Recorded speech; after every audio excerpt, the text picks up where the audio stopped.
guys, I'm Tom from Croatia, and in the last couple of years, the world has been my home. I travel, I hitchhike, cars, trucks, horses, motorcycles, boats. I drove in buses, trains, rickshaws. I worked odd jobs, spent time with locals. I volunteered. I became a monk. Just kidding. I sailed across the Indian Ocean. I tried things that I never tried before. I've seen things that I will remember as long as I live. And all that with almost no money.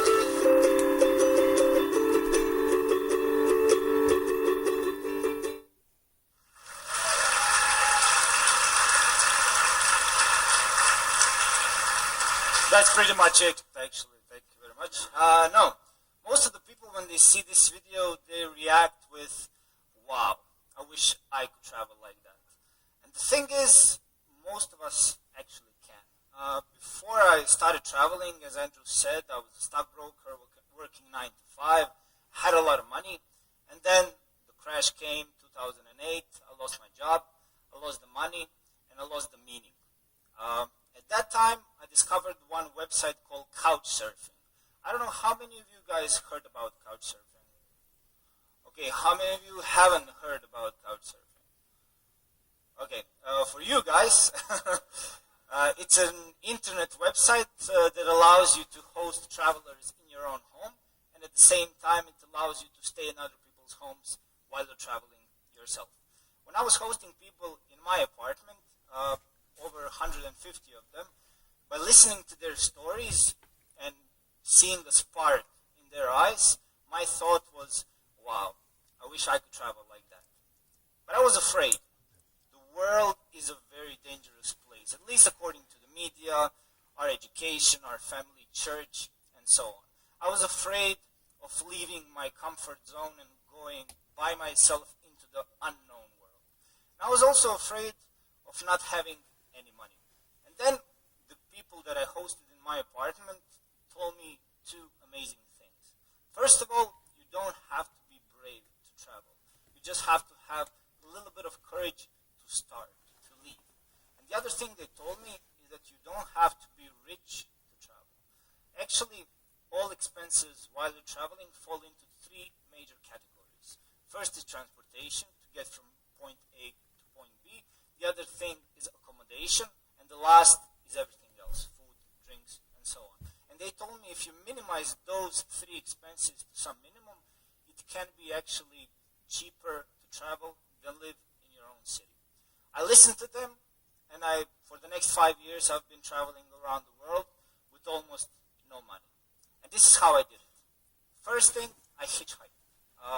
Apart from being free, apart from being really fast, it allowed me one amazing thing, to have an adventure between point A and point B. How many of you guys have ever hitchhiked? Maybe. Okay, well, quite a lot. Why? What are you doing? Okay, I'm gonna play you a short video called Hitchhiking Guide, just to tell you a few unwritten rules about hitchhiking and some of my experiences.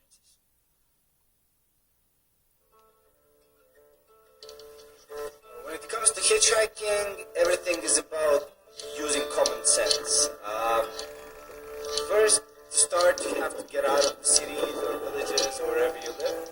And start hitchhiking, so you have to be on the right road, going the right direction, and sort of basic things. Lesson number 2, stick up your thumb. Probably most of you have it, so just do this. Hitchhiking lesson number 36. Look decent, like shave and stuff, and try to wear some like clean clothes, whatever, or hide behind your backpack so nobody sees what you look like. Lesson number 54, do not hitchhike during night. Be in a good mood. It's your choice. You hitchhike, so don't be grumpy. Don't be like... Lesson number 58. I eye contact with the drivers. See? This one nearly stopped. So yeah, don't hitchhike alone. I have a friend that I hitchhike with. Meet Marijuana. This is she. Lesson number 21. Talk with the drivers when you're in the car, because that's the only way you can repay them. They would like to hear some interesting stories if you have one, yeah? If not, just listen to their story. That's sometimes enough. Lesson number 9. Fasten your seatbelt if you have one. Hitchhiking lesson number 62. When the driver is asleep, take over. Be always happy, you know, like, you're hitchhiking, it's your choice, and you want to do sometimes look around. Be patient. Don't expect stuff, because you'll be wrong at 99.74% of cases. But no matter how long you wait, the right ride will come. So that's the ultimate hitchhiking rule, and that's all you have to know, man. There are no rules, actually. All the rules. So yeah, go out there, enjoy your life, and challenge yourself, eh? Feels alright. Now even breathing feels alright. Yes, even breathing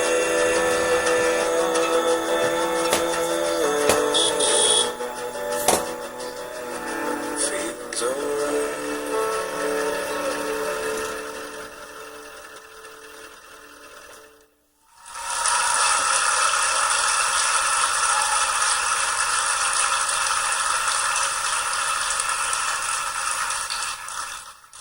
Thank you.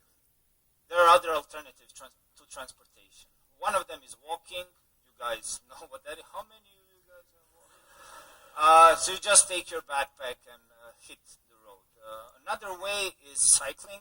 It's not maybe completely free because you have to buy the bicycle and eventually fix it, but it's much more cheaper than the conventional method of transportation.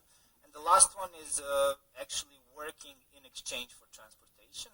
I did this when I was sailing across the Indian Ocean from Australia to Africa, and I didn't have to pay for the ride. I just needed to do some work on the boat, like do some night watches, cooking, and stuff like that. When it comes to accommodation, most of the time I use Couchsurfing because I had a lot of experience, I had a lot of these positive references on the website and so on. And what I like about Couchsurfing the most is not only because it's free, it allows you to have a different perspective of the destination. You're not destined to stay in your hotel room or take the tourist tours. You just hang out with your host. He takes you on places that you would probably never visit by yourself. But also there are some other alternatives. One of them is camping. You have your tent so you can sleep almost everywhere you want. In the big cities, I usually slept in parks, just have my sleeping bag and my mattress. And the last one when it comes to accommodation is volunteering. There are a lot of opportunities all around the world that offer you to work in exchange for accommodation, sometimes even food. So you get to sleep in beautiful rooms like this. When it comes to all the other expenses, one of them is food. In rich cities, in rich countries, I usually buy food in supermarkets, which is the cheapest way, and just eat on the street. You can also cook with your host, which can be pretty unique experience, to say the least. These are Germans, actually. Sorry. But it was pretty delicious, to say the least, and one of the cheapest. Yeah. Another thing is dumpster diving. Maybe over 40 to 50% of the food that is being produced is being thrown away. And a lot of people have a problem with that, so they go to supermarket bins after the closing hours and just take all the food that is not going to be sold the day after. And when it comes to drinks, booze, the usual, try to avoid the bars and the restaurant and drink in parks. This is how you can travel really, really cheaply. But one other thing when it comes to traveling is that you can earn money while you're traveling. How to do that? I did it a couple of times.